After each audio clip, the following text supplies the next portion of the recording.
Grace and peace to you from God our Father through Christ our Lord and Savior. Amen. I remember where I was when everything got real for me. And what I mean by real is when the verse, our text, our gospel today became more than just a figurative illustration. I was sitting in the corner of a Starbucks coffee shop in Everett, Washington. I had been in seminary for about a year at that point, maybe a little under a year, and I was taking a class called The Demonic in Christian Thought. And the final paper for this class was divided into three parts. The first part was to describe evil as it was presented in the Old Testament and how it was dealt with and how it was perceived. And then the second part was how does evil come about, or how is it shown in the New Testament, and so on and so forth. And then the third piece was to write your own theology about evil. How do you define evil in the world today? And I started to write what I thought I'd been taught. I started to write what I had been taught in church, in Sunday school, in the context of my culture. I started to write these things, and I got about 2 or 3 paragraphs in, and I realized that what I was writing was a fairy tale. That none of what I had been taught as a kid was able to be explained fully in a paper like this. And so with the glory of the word processor and being able to highlight 3 paragraphs of rambling nonsense and get rid of it, I started anew. And I went up to the coffee shop counter and I got a new cup of coffee, and I sat down and I thought, all right, here we go. I'm going to do this. 9.5 hours later, I finished my paper. Because what I realized was that I was not just going to be writing an academic paper, but what I had to do was go into probably one of the hardest things that we face in this Bible, and that is this text, and texts like it, that deal with evil. In this parable, we get a couple things that are very, very important for us to understand. The very first thing, and I know it's kind of hard, we don't talk about it much, and we don't talk about it necessarily in these terms, but Jesus Christ himself declares to us that evil is real. Let us not kid ourselves and pretend as if it does not exist in our world, that it does not have a place that it starts from, that it does not have a movement or energy that comes for us tirelessly, that it will stop at nothing to take our hearts and our lives with it. Evil exists in our world. We cannot pretend as if it doesn't. Luther used to talk about evil and sin in the sense of missing the mark, in the sense of having a bullseye. You can think of it like archery, and what the way God intended for us to live would be hitting the bullseye. Well, because we're human, we don't hit the bullseye, right?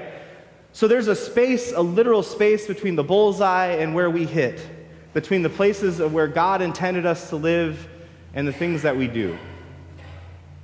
And what I got to in this paper was realizing that in that space, that literal space between the way God intended us to live and the choices that we make can be filled with a lot of things.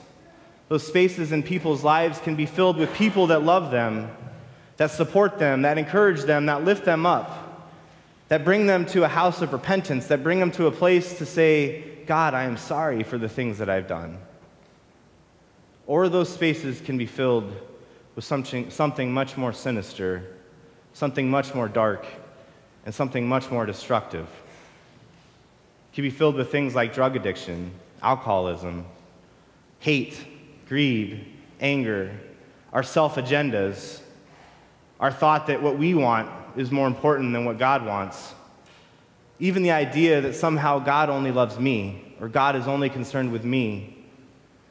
Let us not make that mistake also, that this is a field of plants. This is not just a plant in a pot. This is not just us as individuals. This parable is talking about all of us together growing in a field. We are all sown as seeds of God. And the weeds grow with us. And the weeds grow in us. That's the other piece of this parable that we get. This idea, not just this idea, but this glimpse into the nature of God, to the character of God, of who he is. Because we see in the parable I think, what is our natural human instinct, which is to say, God, I see these weeds, they're growing amongst your plants. I see them in this world, they're evil. They have nothing good about them. They're not trying to do anything good for the people around them. Can't we just pluck them up? Can't we just rid our garden of these ugly eyesores, of these people who have just done no good for us, who have no value in this world? Can't we just give them what's due now? And in this parable, the master says, oh, no. We will wait. We will wait until the time of harvest. We will wait until it's time for me, the master of this field, to sort out with our reapers who is weed and who is wheat. You see, the truth of this parable is not for us to look at other people and say that they are the ones to be plucked out. What Jesus is putting into the minds of his disciples and what he is putting into the minds of the people of Israel is the fact that we all have weeds that grow within us. That if we're honest with ourselves, we will see these things that grow up, that wrap themselves around our heart and pull us away from God.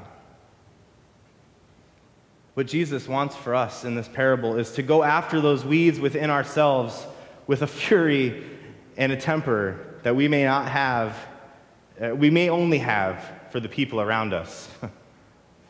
You see, he asked us to go after the weeds in our own heart with our hottest and brightest torches and to rid ourselves of those things, to pray to God that he will journey with us, that he will help us, and in the promise of Jesus Christ, can rid our lives of these things.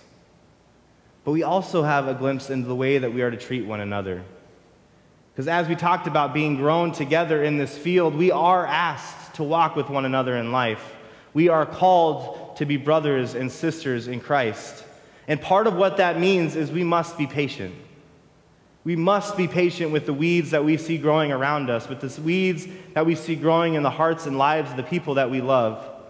Because what this parable tells us is that God says there is no such thing as someone who is too far gone until it is his day to judge. This is not for our judgment. This is not for our say. We are not the reapers, and we are not the sower of the field. We have been asked to grow, and grow with one another. This is a literal battle for eternal life. I know that sounds weird. I was trying to prepare for this sermon, and in doing that, getting prepared for a funeral also for the week, and seeing the struggles that sometimes families face, and doing a wedding last week, and seeing the struggles that sometimes families face, and the weeds that grow into our lives that take us away from each other when we need each other the most. You see, that's the true tragedy of what the evil does in our life, is it pulls us away from one another. It isolates us from each other and from God. It isolates us from a spirit that is present and promised to us when we are in community.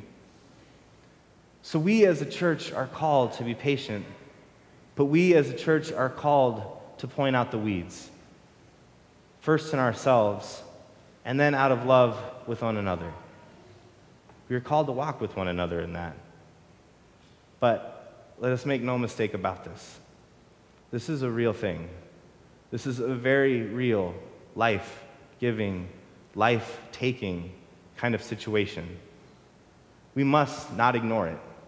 We must not skirt our responsibilities, and we must not run from the weeds that we see inside of ourselves. For the evil one stops at nothing, including taking our own lives for his good. But God says, I will not give up, and I have given you Christ, and in Jesus, your weeds can be removed. May we walk with one another.